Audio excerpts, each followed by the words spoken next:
अरुण साहू जी, बहुत बहुत स्वागत है आपका। छत्तीसगढ़ में जो चुनावी हलचल है, मुझे लगता है उसके लिए तारीखों की घोषणा का इंतजार कोई नहीं कर रहा है, बल्कि उससे पहले से ही जो घोषणाओं की झड़ी न केवल यहां पर राज्य सरकार बल्कि प्रधानमंत्री नरेंद्र मोदी जब जब आते हैं, जो बातें करते हैं, उसके साथ हो चुकी है। पर अभी इस समय कितने कॉन्फिडेंट हैं आप? भारतीय जनता पार्टी एकमात्र राजनीतिक दल है जो वो लगातार विभिन्न योजनाएं, विभिन्न कार्यक्रमों के माध्यम से जनता के बीच हम रहते हैं, और इसलिए चुनाव की तैयारी हमारी हमेशा हर समय होती है। अभी लगातार पार्टी ने लगातार अभियान चलाया, चाहे जनहित के मुद्दों को लेकर आंदोलन करना, और अभी अभी हमने 2 परिवर्तन यात्राएं निकाली। दोनों परिवर्तन यात्रा के माध्यम से पूरे छत्तीसगढ़ में जो परिवर्तन की हवा बह रही थी, प्रचंड वेग से चलने लगी है। जिस प्रकार से अभी थोड़े ही दिनों में 3 बड़ी बड़ी सभाएं प्रधानमंत्री माननीय नरेंद्र मोदी जी की हुई, रायपुर में, फिर रायगढ़ में, फिर बिलासपुर में, और अब जगदलपुर में 4 सभाएं होंगी। और उन सभाओं को जिस प्रकार से रिस्पांस मिला, कल तो कांग्रेस पार्टी ने बस्तर बंद का कॉल किया था, उसके बाद भी जगदलपुर शहर में जनसैलाब था। लाल बाग जगदलपुर का मैदान खचाखच भरा था, और जितने लोग मैदान में थे उससे ज्यादा लोग मैदान के बाहर थे। तो लगातार भारतीय जनता पार्टी सक्रियता से काम कर रही है, और पिछले 4.25 सालों में जो राज्य की कांग्रेस पार्टी की सरकार है, उसने अपने जन घोषणा पत्र के एक भी वादे पूरे नहीं किए।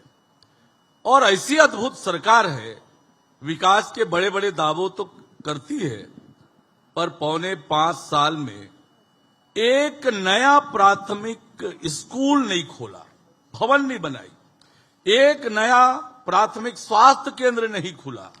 ये इस सरकार के विकास का मापदंड है। तो प्रदेश में विकास के पूरे काम ठप हैं। भारतीय जनता पार्टी लगातार काम कर रही है। आज छत्तीसगढ़ की जनता इस सरकार से छुटकारा और मुक्ति चाहती है, और लोग इंतजार कर रहे हैं कि कब मतदान की तिथि आए, मतदान केंद्र में जाएं और इस सरकार से छुटकारा पाएं। लेकिन पिछली बार के जब चुनाव हुए थे विधानसभा के, उस समय एक तो बात थी कि लंबे समय से भारतीय जनता पार्टी की सरकार चली थी, मुमकिन है कि लोगों ने सोचा हो कि हम परिवर्तन करेंगे। लेकिन उसके साथ ही एक अहम मुद्दा था जो कांग्रेस की तरफ से घोषणा की गई थी किसानों को लेकर, जो कहते हैं कि उस समय भी गेम चेंजर ही हुआ था, सबने अपने आकलन में उसको शामिल किया। अब पिछले साल 2640 रुपए प्रति क्विंटल पैडी की खरीद के लिए जब मुख्यमंत्री ने घोषणा की, इस साल 2800। ये सारी चीजें असर नहीं करेंगी उस राज्य में जहां पर 70% लोग किसानी पर आधारित हैं। देखिए, जहां तक किसानों की तरक्की और बेहतरी का काम है, मैं आपको पीछे ले जाना चाहूंगा। चाहे वो जब मध्य प्रदेश का समय हो, अलग छत्तीसगढ़ राज्य बना, या देश के लिए किसानों की तरक्की और बेहतरी की चिंता कांग्रेस पार्टी ने कभी नहीं की। किसानों की बेहतरी और तरक्की के काम की शुरुआत हुई अटल बिहारी वाजपेयी जी के प्रधानमंत्री बनने के बाद, और जब छत्तीसगढ़ अलग राज्य बना तो 2003 तक कांग्रेस पार्टी की सरकार थी। जो दुर्दशा कांग्रेस की सरकार में किसानों की थी कि किसानों के धान को पानी में डुबा डुबाकर सरकार ने रिजेक्ट किया, और जिनके धान बिके उनके चप्पलें जूते घिस गए अपनी राशि को पाने के लिए। तो धान खरीदी का जो सुव्यवस्थित व्यवस्था है, वो भारतीय जनता पार्टी की सरकार में बनी। दूसरी बात कि सरकार ने जो वायदा किया जन घोषणा पत्र में 2500 रुपये क्विंटल धान खरीदेंगे, लेकिन इस सरकार ने एक हाथ से देकर 2 हाथ से किसानों से छीनने का काम किया। जब 2500 रुपए की घोषणा की, तब 1700 रुपए के लगभग एमएसपी थी। एमएसपी लगातार हर साल बढ़ती गई, पर 1500 ही देती रही। वहां पर किसानों के साथ अन्याय किया, किसानों के खेत के रकबे काटे गिरदावरी के नाम पर। फिर आज तक किसानों के बारदाने का पैसा ये सरकार नहीं दे पाई है। उसके बाद एक तो 4 किस्त में वो राशि दी, जो ज्यादा राशि दी वो, चौथे किस्त में कटौती की, वर्मी कंपोस्ट जो अमानक है, अमानक वर्मी कंपोस्ट खरीदने पर किसानों को इस सरकार ने मजबूर किया। फिर फर्टिलाइजर की कालाबाजारी हुई, महंगे कीमत पर किसानों को फर्टिलाइजर खरीदना पड़ा। 4.5 साल तक किसानों को ट्यूबवेल के कनेक्शन नहीं मिले। किसानों ने डिमांड का पैसा जमा कर रखा था। किसानों के साथ अन्याय और अत्याचार इस सरकार ने किया है, शोषण किया है। किसानों की बेहतरी और तरक्की का काम केवल और केवल भारतीय जनता पार्टी कर सकती है। और इसलिए आज जब देश में नरेंद्र मोदी जी की सरकार है, प्रधानमंत्री किसान सम्मान निधि दे रहे हैं, किसानों के खाते में सीधे जा रहा है। रूस और यूक्रेन के झगड़े के बाद रासायनिक खाद की कीमतों में आसमान तक वृद्धि हुई, कुछ रासायनिक खादों में 10 गुना भी वृद्धि हुई, लेकिन नरेंद्र मोदी जी की सरकार ने वो बोझ किसानों पर आने नहीं दिया, सरकार के ऊपर ये दिया। तो फिर भक्तों की लड़ाई हो गई ना। देखिए, ये सब चीजें कह रहे हैं भूपेश बघेल। दूसरी चीज है कि कहते हैं कि यहाँ छत्तीसगढ़ में अनएम्प्लॉयमेंट सबसे निचले स्तर पर है और जितने बेरोजगार हैं उनको भी भत्ता वो तो ट्रांसफर शुरू कर चुके हैं सबके अकाउंट में। देखिए, आज यदि पंजीकृत बेरोजगारों की संख्या की बात करें तो उसकी संख्या कितनी है? जब इतनी बड़ी संख्या में पंजीकृत बेरोजगार है तो बेरोजगारी की दर कहां गई? आज 1 पद, 2 पद, 10 पद निकलते हैं, इतनी बड़ी पैमाने पर आवेदन आते हैं, वो कहां के हैं? दूसरी बात, सरकार मुझे एक योजना बता दे जिससे ये पता चले कि छत्तीसगढ़ में रोजगार का सृजन हुआ है। न निवेश आया, न डेवलपमेंट के काम हुए। आखिर रोजगार मिला तो मिला कहां से?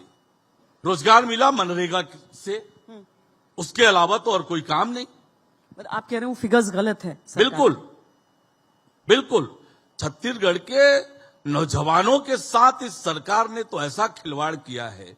जन घोषणा पत्र में दावे किए गए कि 10 लाख बेरोजगारों को 5 साल में हम 15,000 करोड़ रुपए देंगे। ये जन घोषणा पत्र रिलीज करते समय कहा गया, बताया गया।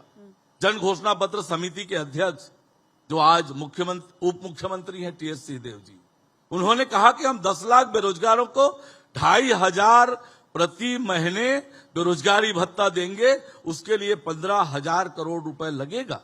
और दिया क्या किस नौजवानों को? बजट में 4 साल तक तो कुछ किया नहीं, 5वें साल में 250 करोड़ रुपए का प्रावधान बेरोजगारी भत्ते के लिए किया। फिर जो पीएससी का घोटाला हुआ, पूरे हिंदुस्तान में, देश में कभी ऐसा घोटाला नहीं हुआ होगा। आज छत्तीसगढ़ के नौजवानों के सपनों को तोड़ने का काम इस सरकार ने किया। पर यहाँ तो ओपिनियन पोल हो रहे हैं, वो कह रहे हैं कि कांग्रेस पार्टी आप लोगों से कहीं आगे इस समय नजर आ रही है। देखिए, मैं आज गांव में भी जाता हूं, लोगों से पूछता हूं कि एक काम 4.25 साल में ऐसा ये सरकार बता दे कि हमने किया, उस आधार पर जनता से वोट मांगेंगे। एक भी ऐसा काम यहाँ नहीं। किसने किया? यहाँ कांग्रेस, आप कह रहे हैं कि केंद्र सरकार कर रही है। यहां देखिए, आज जो काम हो रहे हैं, डेवलपमेंट के जो भी काम हो रहे हैं, NHAI का काम, प्रधानमंत्री ग्राम सड़क योजना का काम, और आज श्वेता जी मैं आपको बताऊंगा कि यदि गांव में, शहरों में यदि थोड़े भी विकास के काम हुए हैं तो वो केंद्र सरकार की योजनाओं के पैसे से ही हुए हैं। गांव में मनरेगा के पैसे से काम, 15वां वित्त के पैसे से काम हुआ, DMF के पैसे से कुछ काम हुए, पर सरकार ने किसी गांव को 2 रुपए भी विकास के लिए नहीं दिए। शहरों में, शहरों के हालात खराब है, शहरों के हालात खराब हैं। राज्य सरकार ने शहरों को इतनी कम राशि दी है कि शहरों के हालात खराब हैं। चाहे वो राजधानी हो, न्यायधानी हो, प्रदेश के और कोई शहर हो, विकास के लिए ज्यादातर महापौर कांग्रेस के, अधिकांश महापौर। अच्छा, यहाँ की सरकार कह रही है केंद्र पैसा नहीं दे रहा है, आप कह रहे हैं राज्य सरकार जो है वो शहरों को पैसा नहीं दे रही है। 3 लाख करोड़ से अधिक की राशि नरेंद्र मोदी जी की सरकार ने दी है राज्य बिल्कुल। किसी योजना में कोई पक्षपात नहीं है, हर योजना के लिए पैसा दिया। जल जीवन मिशन का काम पूरे हिंदुस्तान में बहुत नीचे लेवल पर चला गया। क्यों? करप्शन के कारण छत्तीसगढ़ के लोगों को नल से शुद्ध पेयजल मिलने में बाधा बनने का काम सरकार ने किया। अच्छा, ये बताइए कि सामने भूपेश बघेल का चेहरा है सारे पोस्टरों पर, लोगों को पता है अगर वोट देंगे तो भूपेश बघेल मुख्यमंत्री बनेंगे, और यहां आप लोगों की तरफ से चेहरा है प्रधानमंत्री नरेंद्र मोदी का। कांग्रेस पार्टी ने बहुत स्पष्ट किया है कि हम सामूहिक नेतृत्व से चुनाव लड़ेंगे। तो ये सामूहिक नेतृत्व वर्सेस सामूहिक नेतृत्व है। देखिए, आज नरेंद्र मोदी जी दुनिया के सबसे लोकप्रिय नेता हैं और इसलिए हमारे लिए तो वो चेहरे है ही हैं। पर आज भारतीय जनता पार्टी का एक एक कार्यकर्ता कमल का निशान और भारतीय जनता पार्टी का झंडा लेकर चुनाव के मैदान में है। छत्तीसगढ़ की खुशहाली और तरक्की के लिए परिवर्तन चाहिए। आज जिस प्रकार से छत्तीसगढ़ के भविष्य के साथ खिलवाड़ हो रहा है, हर क्षेत्र में विकास के सारे काम ठप हैं। नौजवानों के सपनों को तोड़ने का काम, माताओं बहनों की सुरक्षा का तो ऐसा हाल है प्रदेश में कि राजधानी में एडिशनल एसपी के कार्यालय के पार्किंग में 6 साल की बेटी के साथ सामूहिक बलात्कार की घटना, रक्षाबंधन के दिन 2 बेटियों के साथ सामूहिक बलात्कार की घटना, शिक्षक दिवस के दिन एक शिक्षिका के साथ सामूहिक बलात्कार की घटना। ये कानून व्यवस्था के हालात हैं। छत्तीसगढ़ में कवर्धा की जो घटना हुई, भगवा ध्वज को अपमानित करने का, और उसके बाद जो कर्फ्यू और वहां का जो मंजर हुआ, छत्तीसगढ़ में कभी ऐसा मंजर देखने को नहीं मिला। बीरनपुर में भुवनेश्वर साहू नामक युवक की समूह ने मिलकर हत्या किया, और जिस तरीके से हत्या किया गया, ऐसी दर्दनाक हत्या छत्तीसगढ़ में कभी नहीं हुई। और थोड़े दिन पहले भिलाई कुर्सी पार में, जिस जिले में मुख्यमंत्री का निवास है, गृह मंत्री का निवास है, मलकित सिंह नाम के युवक के साथ बेदर्दी से उसकी हत्या हुई। छत्तीसगढ़ में कभी ऐसी घटनाएं नहीं हुई। कानून व्यवस्था की स्थिति पूरी तरह से चौपट है, विकास ठप है। छत्तीसगढ़ में कुछ हो रहा है तो केवल लूट खसोट और भ्रष्टाचार और घोटालों का सिलसिला चल पड़ा है।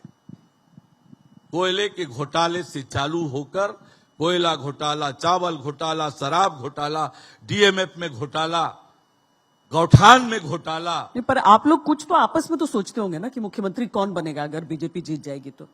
देखिए, उसके लिए कोई पार्टी की पार्लियामेंट्री बोर्ड तय करती है, लेकिन उसके लिए किसी तरह का कोई विवाद नहीं है। आज हम इस छत्तीसगढ़ को बचाने के लिए लगे हुए हैं। ये अटल बिहारी वाजपेयी जी का बनाया हुआ छत्तीसगढ़, आप कल्पना करिए कि कितने बड़े मन से अटल बिहारी वाजपेयी जी ने अलग छत्तीसगढ़ राज्य का निर्माण किया, ये जानते हुए कि अलग छत्तीसगढ़ राज्य बनेगा, यहां पर कांग्रेस की सरकार बनने वाली है। पर उन्होंने छत्तीसगढ़ के जनता का हित देखा कि यहां के शिक्षा के हालात, यहां विकास के हालात, यहां स्वास्थ्य की व्यवस्था, यहां नौजवानों की स्थिति, उन सबको देखकर कहा कि प्रकृति ने असीम कृपा की है छत्तीसगढ़ पर, कि बड़ी बड़ी नदियां हैं, बड़े बड़े पहाड़ हैं, कोयले से लेकर हीरे तक का भंडार है, और भोले भाले सीधे साधे मेहनतकश इंसान हैं, पर उनके जीवन में परिवर्तन नहीं लाया। कांग्रेस पार्टी ने छत्तीसगढ़ का हमेशा शोषण किया, उपेक्षा किया। अच्छा, बीजेपी के कोई नेता सीएम चेहरे का नाम नहीं लेता है। मुझे लगा कम से कम प्रदेश अध्यक्ष तो कुछ बोल देंगे, कोई भी हो सकता है। हाँ जी, देखिए, उसके लिए कोई किसी तरह का विषय नहीं है।